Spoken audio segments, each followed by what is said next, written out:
Welcome back to our mini-series on meditation and self-development.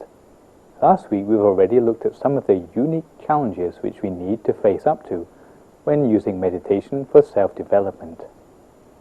Last time we mentioned that there are three major challenges which we need to face, and these are developing vision, integration and commitment to practice, and last but not least, effective channels of communication.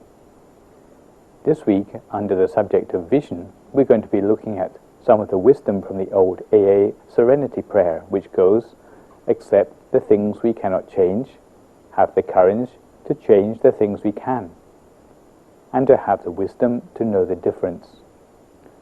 Today we're looking at the first of the challenges, which is developing vision.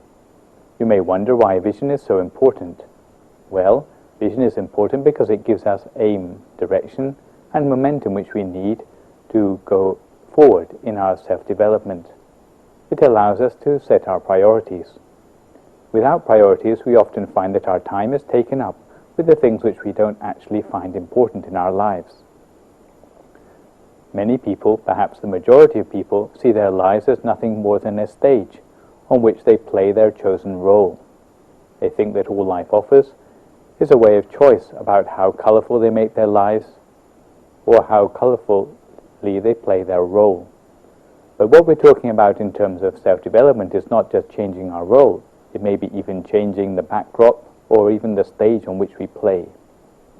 Those who lack vision in life may think that life is only of value when we are young and healthy and independent. And many things like the euthanasia movement have grown up amongst those who don't see life as important for the whole of our life, as a whole of a cycle of living and dying, which are an opportunity for us to develop ourselves for the better.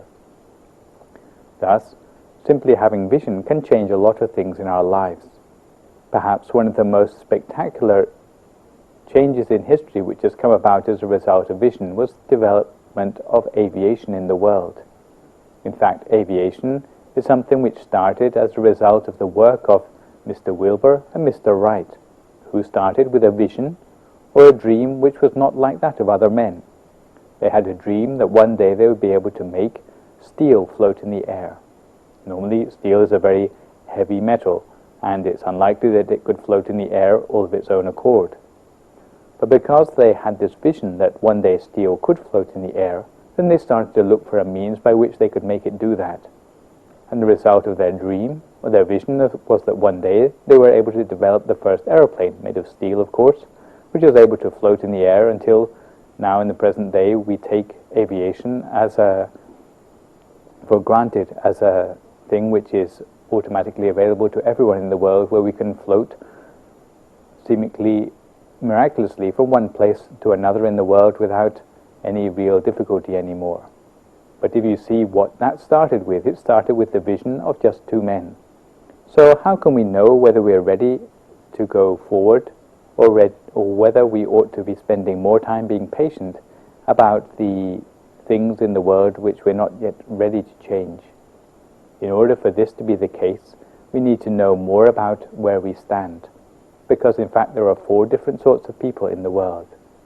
The first category of people are those who are blind. This means that people who have no vision, who don't wish to see anything more of what is wrong with themselves or with their lives.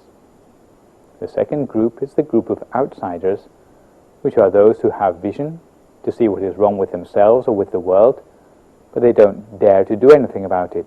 They may even come to the point where they are suicidal because they don't know what to do about it.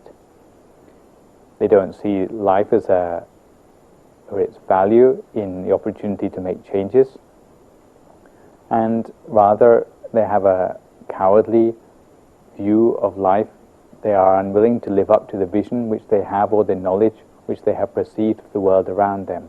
The third group is the group of those who are in despair. Again, they have the vision to see what is wrong with themselves or with life, but when they try to change things and they meet with lack of success, then this may make them give up their good intentions which they had in the beginning to develop themselves or the work. To develop themselves or to change the world for the better. In fact, suicide is rather a foolish phenomenon. For those who are thinking of suicide, perhaps try listening to these two cases of suicide which did lead people to have a clearer view of life. There was the first man who came to a monk, and he said that he was going to commit suicide and whether the monk had any final advice for him. The monk said, well, if you really want to commit suicide, then why don't you try meditating to the death? It's more cheap than buying a gun or wasting bullets on yourself. So the man did what he said, and he went and sat in the temple, and he didn't move from his meditation with a very strong will in the beginning that he was going to meditate to the death. But after 15 minutes he started to feel aches and pains from his meditation. After half an hour it became intolerable. And after only 3/4 of an hour he realized that, in fact, even if he couldn't bear the pain of his knees anymore, then certainly bearing the pain of killing himself would be much worse indeed. So from that time onwards, he started to have a much more realistic view of how to make improvements in his life. A second man who came to a monk asking for advice about his wish to commit suicide was given a special medicine by the monk. He asked the monk whether there was any suicide pills which the monk could give him. So instead of giving him arsenic, the monk gave him 2 laxative pills. And before long, the laxative pills gave their proper effect, meaning that the man found himself running very quickly to the nearest toilet. And when this happened, from the visit to the restrooms on that occasion, he found that much of the tension which had originally caused him to want to commit suicide in the first place was released, and he could think more closely about life. So from these 2 examples we can see that, in fact, suicide is a very negative emotion, and if we can find a more constructive way out of this to actually face up to the realities of life instead of running away from it, then in fact we will have many more inspirations which may lead us towards self-development in the end.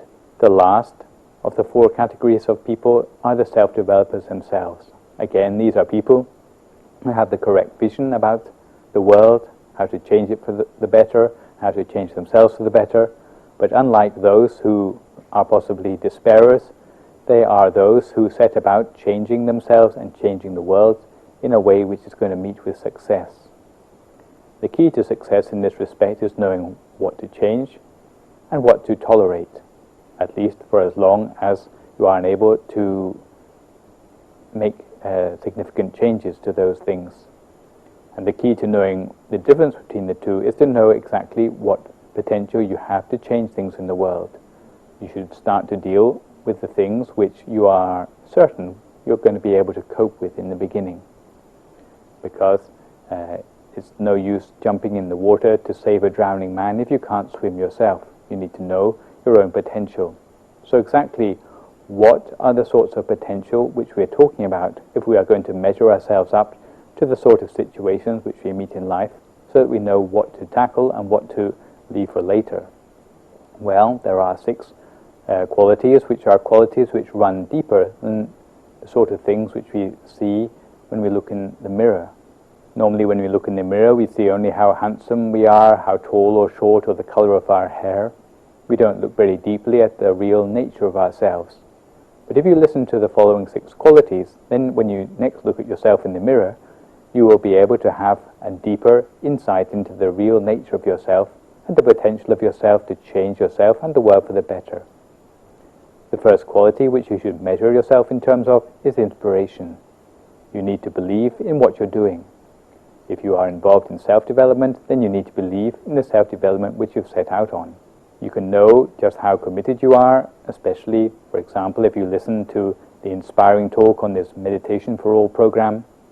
Maybe this evening you'll be inspired to meditate with a straight back for a whole hour. But the next day you will find yourself less inspired, maybe with a few excuses, maybe meditating for only half an hour instead of 1 hour. The next day maybe you find the time is reduced to 15 minutes, or maybe you start thinking to yourself that, well, you have meditated for an hour and a half over the last 2 days, so if you average it out, that's already 20 minutes a day. And by the end of the week, the next time which you come to the Meditation for All program, maybe you found that you're too lazy to meditate at all, or you can't even remember the technique for meditation anymore. This would be an example of a person whose inspiration is not yet very firmly established in their mind. However, those who have true inspiration be able to keep up their efforts the whole of the time. The second quality which you should look at is the strength of your own precepts. By precepts we mean the ability to abstain from actions which are taking advantage of other people or ourselves, especially the weaknesses in ourselves or others. If you ask yourself the sort of person who you would want to share your apartment with, then you get a very clear answer to exactly the sort of person who you should try to be yourself. If you find that you're the sort of person who succumbs very easily to taking advantage of other people's weaknesses, then this would mean to say that your own precepts are not yet very strong. They're not yet strong enough to deal with many of the sort of problems of self-development which you would meet in the course of this spiritual path. The third thing which you should look at yourself in terms of is your level of experience. The more experience you have, the better. It means that there are less things which you will confront in life which are going to take you by surprise. So if you have experience, then this is the second level of knowledge which we were talking about last week, which can help us to go further in our pathway of self-development. The fourth thing which we should measure ourselves in terms of is our level of generosity. If we are generous, then we are more easily able to let go of things, we're more easily able to share things with others. If you are thinking to change the world and you're still a stingy person, then you have less to share with the world than those who are generous. So if you know that you're weak on generosity, then you should try to be more generous in order to make up for it. The fifth thing which you should measure yourself in terms of is your level of wisdom. Wisdom is the level of our own spiritual knowledge and the common sense when we come to dealing with spiritual matters. It's more than just education, it's more than just experience, but it comes from the degree to which we have made progress in our own meditation. And last but not least, we can talk about ourselves, measure ourselves in terms of our level of quick-wittedness. If we are quick-witted, then we can think on our feet. We don't need to prepare ourselves when we are coming across challenging situations. For a person who can give a talk which is off the top of their head, then of course they are able to do a lot more to change society or to do positive things for the world than a person who has to prepare everything on paper beforehand. And last but not least, this is an additional one from myself, is that you need to know the level of your own health. If you are really going to be going for it in terms of self-development, then you need to have a healthy constitution to be able to stand up to the physical stresses and strains of going at this project of self-development in a continuous and a consistent way. Apart from defining yourself in terms of these 6 qualities, you also need to be a person who meditates at least once a day, because it will help you to examine your own weaknesses and to know accurately which of the 6 qualities we have just talked about are qualities which you need to improve upon for yourself. If you find that you cannot change things because of your lack of these 6 qualities, then you do have to be patient about the things which you cannot yet change. It's better to be patient than to be a person who despairs because of tackling things in the wrong order. And in this case we mean patience in the face of physical hardship, patience in the face of suffering like diseases or illnesses, patience in the face of conflict, where we have to be patient about things which would otherwise cause conflict to others, patience in the face of temptation, and also sensitivity towards self-development or being able to accept the criticism of others. These are 5 aspects of patience which we need to learn for as long as we do not have the personal strength to deal with things which need improvement in our own character or in the world around us. So today we've looked at the 6 qualities which can help to make the difference between what we tackle when we are on the path of self-development and the things which we are going to have to be patient about until we do develop those strengths. Perhaps a good idea for you this week is to stick a list of these 6 factors by the side of the mirror which you look in when you are combing your hair every day. In that way, when you look in the mirror next time round, instead of just seeing how tall or how short you are, you will start to look at yourself on a deeper level to see how ready you are to face up to the challenges of self-development. You will start to know which things you can tackle and which things which you're going to have to set aside for later in the path of self-development. So in the meantime, keep up your daily meditation, and I'll be seeing you again next week for some more of the challenges of self-development.